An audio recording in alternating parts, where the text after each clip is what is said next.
All right, we're here. Cool. Sorry about the delay, folks. I was busy getting everything set up. So if you're here, this is just totally random live stream. I wanted to put this together because I wanted to talk about lighting as it relates to your studio. Uh, Typically, when people get started doing live streaming, they're going to be confused about what kinds of lights they need and what brands to go with and strength and all this other stuff. And there are simple answers, and then there's not so simple answers. For instance, the strength of the lights, the brands of the lights, those are all going to be largely dependent on you. Now, so it might not be the thing that you want to hear out of the gate, but I'm going to go through what I have here. Now, my studio is not a representation necessarily of what you would find for most people getting started. I've had some time doing this for better part of 2 years now, and so I've slowly built up my lighting as time has gone on. And so there's going to be some things that you're going to go, wow, I didn't know I need that, and chances are you don't. But I like to have things appear a certain way, and I like to highlight certain things. And while I've never been a professional gaffer, worked on a set, I've had a lot of experience with lighting, stage lighting, both at a personal level and professional level. So I've had experience enough to know how to shape light and get light to behave the way you want, because ultimately what you're doing with lighting is you're controlling the shadows, but you're also using it to accentuate things that you want people to pay attention to, and then have things fall off in the background that you don't want people to see. So first things first, let's go ahead and start out with just what the lighting is in this scenario, right? So I'm going to start off by, I'm going to turn off these backlights. All right, so this is just me, right? So you can see the big difference already, what's going on here. So this is what I have, is it's basically a traditional 3-point lighting system. I've got my, actually my key light, I've got a fill light, and then I've got a hair light above me and up. So let me show you where those are in relation to me. So if you're looking off, let me go to, let's find our, yeah, we go over here. So here I am. This is where I am right here. You can see me right here on the screen. That's my teleprompter. This is my key light, okay? And you can see the light itself looks very big, but it's actually a smaller light that's got a, it's a point source light. So it emanates from a single point. That's what a point source light is. And then what I've placed on top of this is what's called a parabolic softbox. And the softbox spreads or diffuses the light over the entire surface area. Now, it's kind of hard to see from this particular camera because the way it exposes things, but there's definitely a hot spot in the center here. There I am. Hey. And then I've got, the diffuser itself is pretty evenly lit. And then you see this thing, they call it an egg crate mesh. I'll explain what that does in a second, but this is my key light. So if I go back to my screen here, right, and I'll turn off, let me just go with the fill light and hair light off. So this is my key light. This is the one that I've just got here. And you can see I've got the, this side is nice and lit, and then this side is darker over here. But you see this little kind of, it's like a triangle. Oops, I'm picking my nose. See, like here, right? It goes down and back up. This is what you're looking for when you get the angle of the light. So both lights, both my key light and my fill light, are off at 45 degrees and roughly 45 degrees up in elevation. That gives you a nice even lighting. So if I turn on the fill light to light this side of my face, you can see it now provides a little bit more, it's even lighting, but it's still, there's still a little bit of a shadow on this side of my face because the fill light is not meant to match the intensity of the key light in most cases. I mean, there's obviously exceptions. I'm not saying this is a hard and fast rule, but this is the way, you know, things usually get set up. So if I go to my iPad here, you can see the way I'm controlling this right now is through the iPad.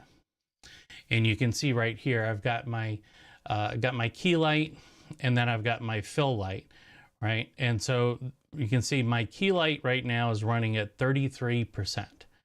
And my fill light is running at 60%. That's not normal. The reason why my fill light is actually brighter, or it's a bigger or a higher intensity, is because the light itself is actually much bigger. I mean, it's double the radius of the key light, and I wanted something that was more evenly lit. And I also have another diffuser inside of this to further soften this light. So even though, if looking at the two side by side, if you were in my studio with me right now, you'd see my fill light actually looks a little bit dimmer than the key light. And that's really just because I've got it going through 2 layers of diffusers and a much bigger surface area to light up. If I wanted something where under normal circumstances, if you had the same size light, you would want your fill light to be about half the intensity of your key light. But because I have different sizes going here, this is what I've got to work with. So that's the way the fill light works. I'll go back to the main screen here.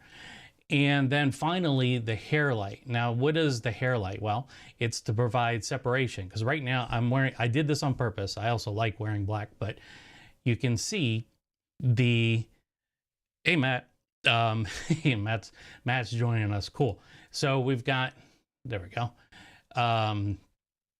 We've got, you know, I'm wearing the black. Normally I would have like my microphone, which is here. I would have that. You can see that blends in kind of nicely.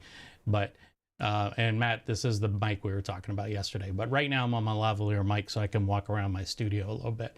But you can see I just blend right in. So my face is the only thing that's kind of sticking out here. But if I turn on the hair light, come on, there we go. You see it provides that separation. Now, what is my hair light? Unlike the key light and the fill light, which are point source lights, meaning they're emanating from a single point in a conical shape, the hair light is actually a tube light. Let me go to that one, and you can see it. There it is.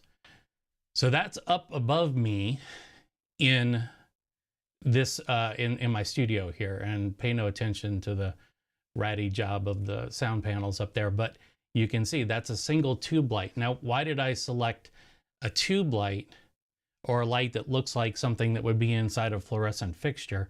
Why would I do that versus a point light? And really, in all honesty, it was what I had to work with. But then I noticed something, is that it provides a nice even light across the entirety of my shoulders and my head, rather than being straight over my head and accentuating my bald spot. It will, if you had a top-down view, I've got another camera in here that I'm not going to turn on because I don't need to highlight that. But if it's coming down like this, the way the light is going to illuminate the edges of my body is going to be different than with the tube light, where it's just kind of a nice even. And the only time that it falls off is when the surface relative to the light itself. See, if I came up, you see how it lights up, but then as I go down, it kind of blends into the background. So that's why I selected a tube light. And I feel like I could have gone with another point light. I could have bought one. They're not that expensive, but the tube light seemed to work just fine. So that is the setup. And I did want to mention the grid. Why do I go with the grid? Let me go back to this shot here. So on my key light here, and I actually have it over here on my fill light, but why do I have this egg crate grid? And that is to control the lighting spread, meaning as the light comes out of as the light is coming out of the parabolic softbox, it's being focused kind of in a parallel direction. So instead of it spilling out all over the place as soon as it exits that parabolic softbox, it is going to essentially give you nice straight beams that come off of here, and it allows you to focus the intensity of the light. Now, when you do that, though, it will dim the light. The light will appear to have less of an effect, but you can see the effects of my key light, which is right here, and the effects of my fill light, which is over here, on the leather chairs behind me. You can see those. If I turn it off, I'll just leave the hair light on for the second. You see that, right? And so that, even if I didn't have those egg crates on there, it would go even further. It would spread all over to my background. So I'm trying to minimize the amount of spillage of the light to my background. So it's focused on me. And I might even have another view.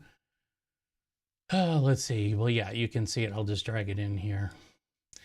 And you can see the way the lights are here. If I go to my link controller and choose this guy. Yeah, there we go. So you can see there's the fill light. And then, let's go over here. That's my fill light. And then you can see the hair light aiming down right there. And then the key light is right here. Okay. So this gives you a sense of the space. And then you can see, I mean, the set is literally right behind me. I mean, I can touch the table. It's right here, but you know, on the main camera here, let me get rid of this guy. You can see it looks a little bit further behind me because of the way that the bokeh is on the camera lens itself, the lens that I'm using, which is a 30 millimeter Sigma 30 millimeter f1.4 lens, and I am running it at f1.4 right now, and my ISO on this camera is at 100 at the moment. So that's also important when you're setting up your cameras, making sure that they're properly exposed for the lighting that you've got set here. All right, so that is how I get lit up. Now, what about behind me? The whole thing that I started with. So I have two different sets of lights. So let me put them back on. They'll turn on, they go on by themselves. Okay, that's one set of lights. And then I've got, here, you can see them behind me right now, but again, if I go back to this view and zoom out, and I'll go here, you can see how things light up here. So that's behind me. And then I've got a few more lights that light up. So I'm going to turn those on. And you can see now what's behind me is a obviously much brighter scene. And then I've got a mixture of purples and blue, and a little bit of red in there, a little bit of like deep orange color going on. You can see, especially on the leather chair, back on this side here, you can see that orange. That's actually coming from, I can show you in the camera top view here. It's kind of hard to see, but just right in front of that chair, kind of dead center of the chair, right here, is a light.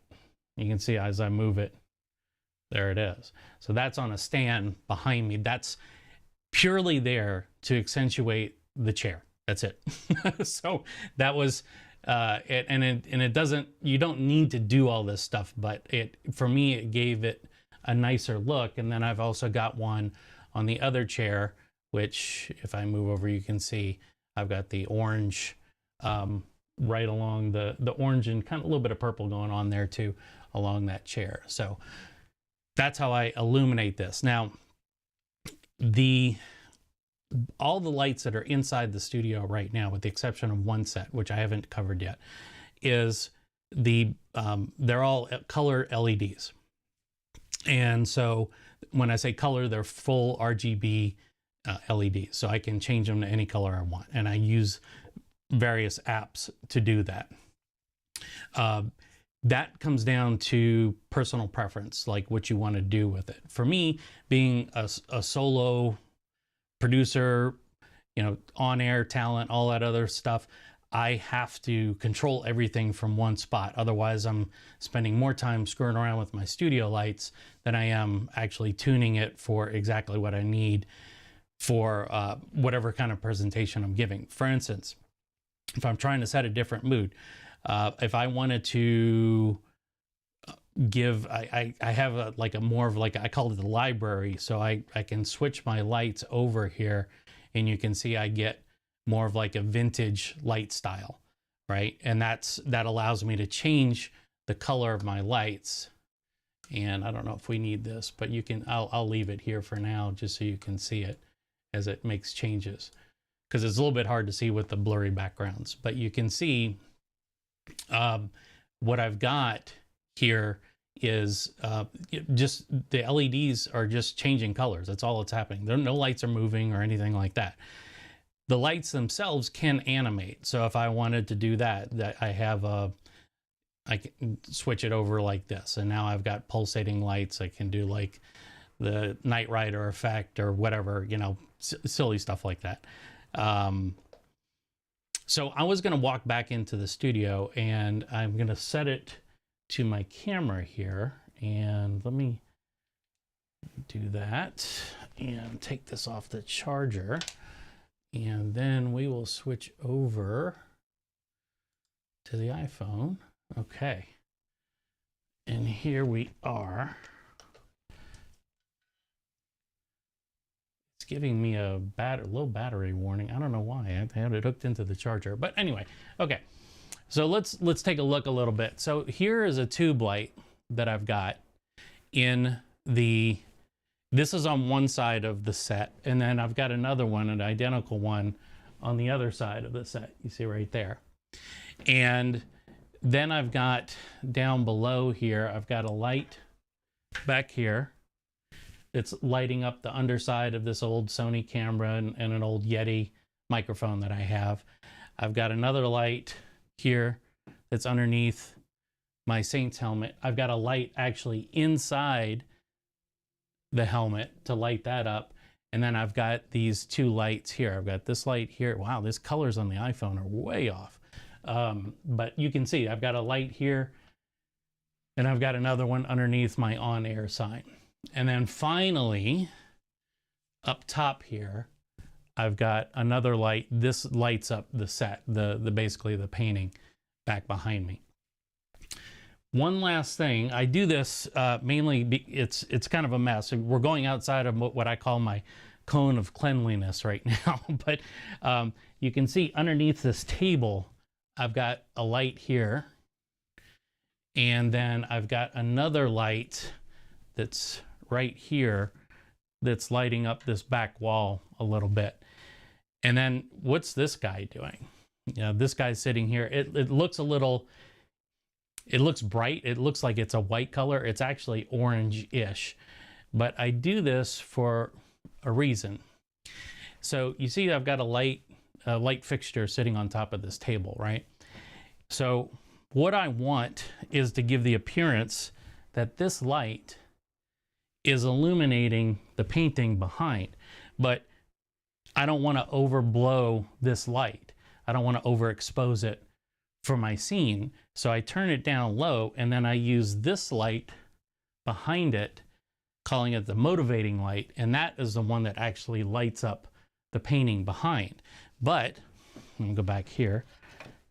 Go back to my camera here.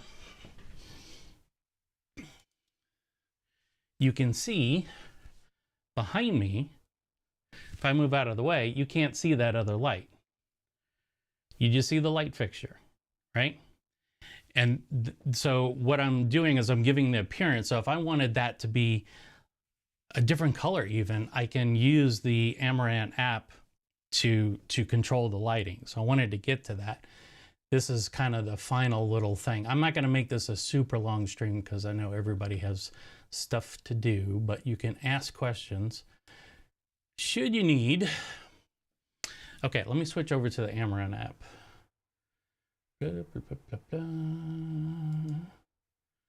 There we go.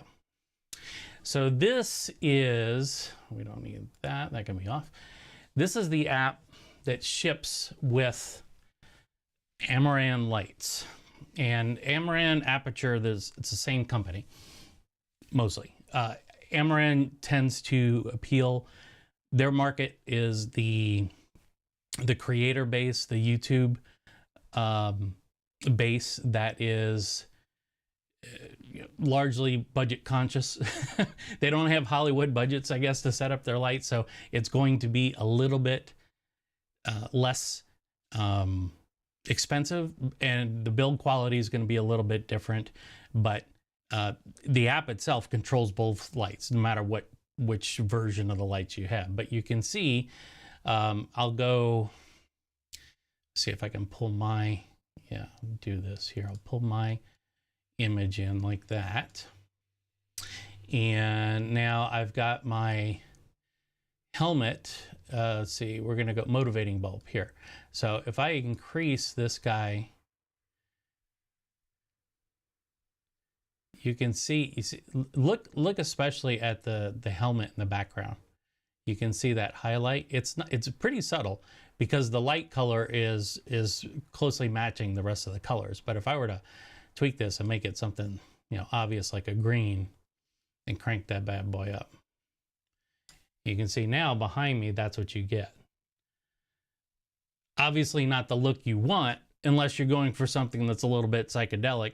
But the point is that you're using using two lights to give the appearance of one, where one is actually having the effect on the objects that you want it to affect, and then the other one is just there for show. It's basically what you see on camera. So that technique is used all the time, especially on sets where you'll see a light fixture on the set, and then that set will they'll use other lights to actually illuminate the surfaces that they want to illuminate. So that gives them complete control over that stuff. Getting back to the app though, you can see I've got all of my lights listed here. These are all the Amaran and Aperture lights. Remember I said I also had some newer lights. Those are my my key light, my fill light, and my hair light are newer lights. But you can see that I've got all the controls right here. So if I want to go back to my purple, I can do that. And I can either press a button on my Stream Deck, which I have set up. You can toggle these shortcuts to launch that. If I wanted to go with the red teal look, it's going to go through. It's not a very, it doesn't do it all at once. And I don't know, I guess that's just the way they've designed the app, but it works. It gets you to where you need to be. But this is what the look is like. Now let me turn off the other lights here just so you can see. So this is just my Aperture lights right now. And of course my newers for my point sources, my key and fill light. But I can go through these. Here's my chasing lights. Right, and I've got complete control over all of these lights from this panel, which is great. Actually, I can turn on my my Cursor Pro. There we go. So you still can't see it. That's right. All right. So, but you can see here, I've got the ability to set color temperature, like the calibrated color temperature. I can set my HSI colors. If I wanted to do RGB, I could.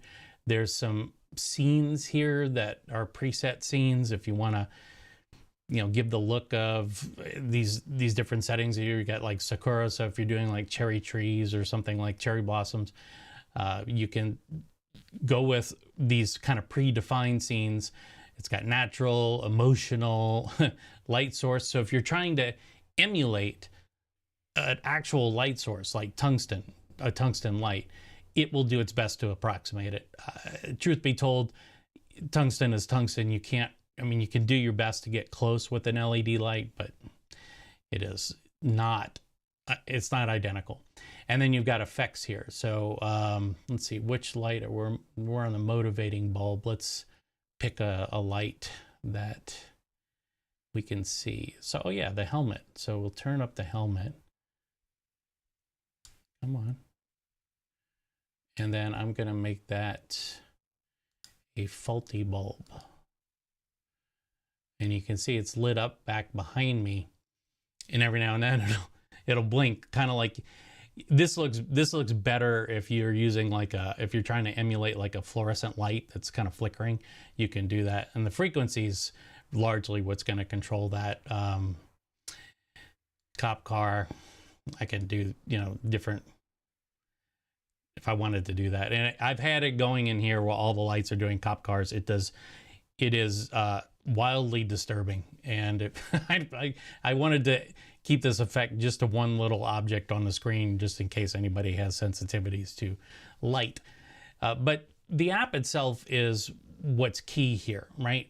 Again, as a creator, as somebody who is spending most of their time trying to create good content, you don't want to have to worry about controlling all this stuff. You want to set it and forget it, right?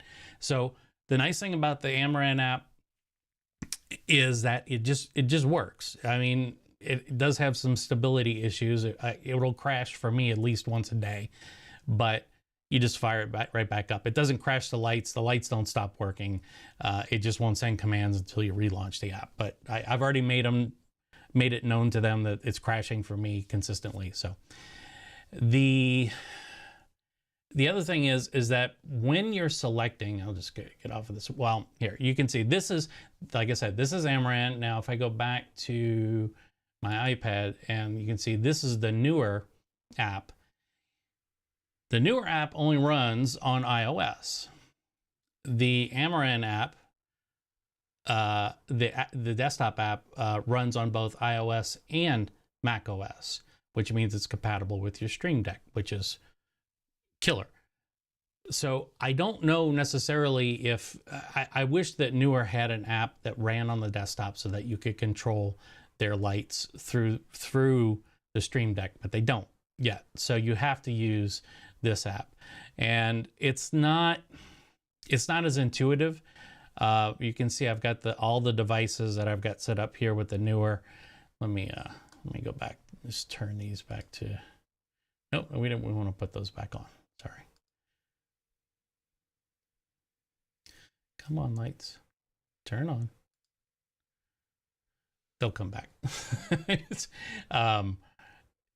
But with the Newer app, it's just, you can, if I tap on a light, for instance, if I tap on my my key light, which is on, you can see I've got settings for the light controls and stuff like that. And it's fine. It's fine. Don't get me wrong.